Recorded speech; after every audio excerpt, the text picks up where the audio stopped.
Hi, Brentech here, where tech is made simple.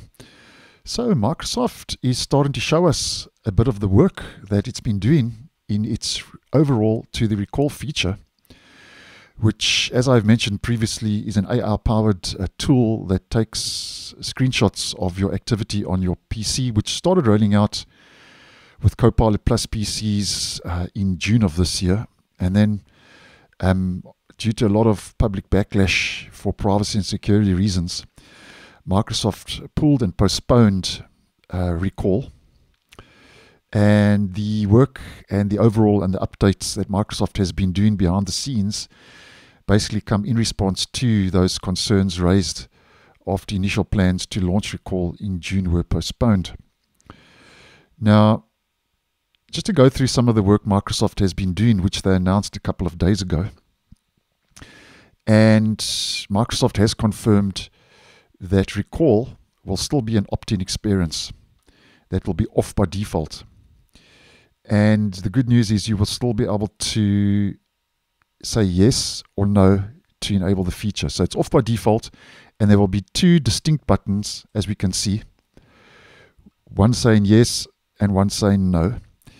And the good news is, although Microsoft previously confirmed that recall wouldn't be uninstallable, they have now confirmed with this recent announcement that recall will be uninstallable, despite saying the opposite previously, as I have been posting. So a bit of backwards and forwards, but I think Microsoft now is starting to listen to feedback regarding this feature.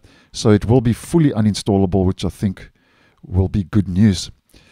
Now, something else Microsoft has mentioned from that announcement is that over and above the feature being opt-in and uninstallable, all the sensitive recall data, including the screenshots that it takes, will now be fully encrypted and tied to the user's Windows Hello authentication. So what that means at the end of the day is that accessing the data requires using your face, your fingerprint, or PIN. So it will need that biometric authentication to access your data. So nobody will just be able to get on your PC and then just access the data. You need that biometric authentication, which I think is a nice move. And then over and above that, they've also mentioned from this announcement that Microsoft say it has shifted all screenshot processing to a virtualization-based security enclave, as they are calling it, which at the end of the day isolates recall's operations within a virtual machine on the device.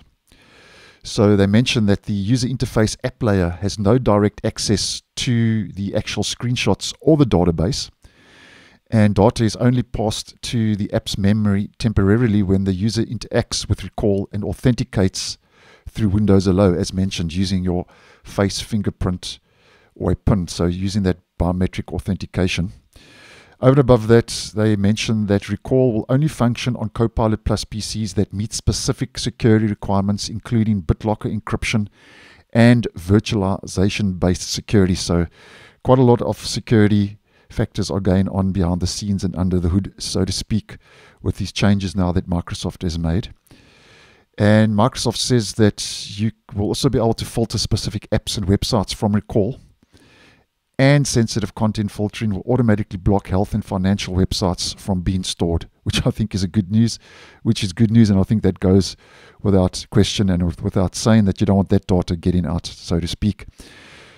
And you will also be able to delete data from specific time ranges, apps or websites, or clear the entire recall database. So Microsoft, obviously, due to the trust I think they broke with the public with this feature, I think they've got a bit of damage repair to do, and seems like they are now starting. But I think this is a feature you either like or you don't. Even I think with the work Microsoft is doing behind the scenes, when this does roll out next month in October, for further testing, as mentioned previously with Windows Insiders in the Insider program, I think this is still going to be a feature when it makes its way into Copilot Plus PCs in the future. And when Microsoft reintroduces it, I think it will be a feature you either like or you don't. But nonetheless, I think it's a good move that Microsoft, to some degree or the other, is starting to listen to feedback And it kind of makes me think why they didn't do all of this when they first rolled out Recall. As mentioned previously, I still think Recall was released to the public a bit prematurely. And good to see now that to some degree or the other, Microsoft is not going to release this to the public until it has undergone further testing by Windows insiders, with a preview, as mentioned, expected next month in October. And when I get that info, obviously I'll put it out there if you would be interested. So thanks for watching, and I'll see you in the next one.